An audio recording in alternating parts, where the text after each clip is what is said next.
Oh, nandiyan na pala kayo.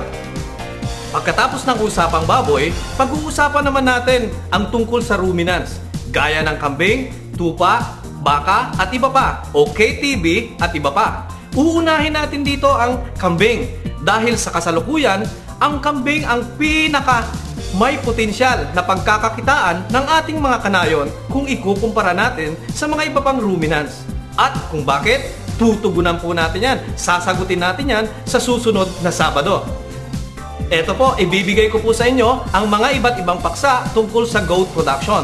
Unahin po natin dyan ang goat industry of the Philippines. Pag-uusapan po natin dyan kung ano ang kalagayan ng pagkakambingan dito sa ating bansa.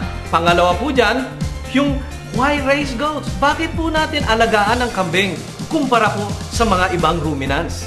Pangatlo, ang tungkol po sa facts about goat. Tungkol po sa katotohanan tungkol sa kambing.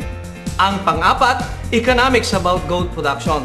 Mayroon po bang kita sa pag-aalaga ng kambing? May pera ba sa pag-aalaga ng kambing? Ang susunod po dyan, breeds and breeding. Pag-uusapan po natin dyan kung ano ang mga iba't ibang lahi ng kambing. Mayroon pong pangkarne at mayroong panggatas. At pag-uusapan din po natin yung breeding, kung paano ba ang pagpaparami ng ating alagang kambing. Ang susunod po dyan, yung housing and fencing, yung pabahay ng ating alagang kambing. Alam na po natin na ang mga kambing ay takot sa ulan. So kailangan po mayroon siyang magandang pabahay. At ang panghuli, yung tungkol sa common management and practices sa pag-aalaga ng kambing.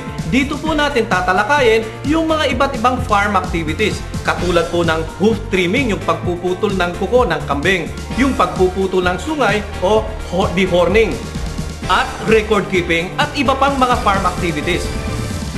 Oh, excited na ba kayo? Excited na rin ako para ituro sa inyo yung pinakasekreto kung paano natin aalagaan ang susunod na superstar ng livestock dito sa Pilipinas. Yan po ay walang iba kundi ang kambing.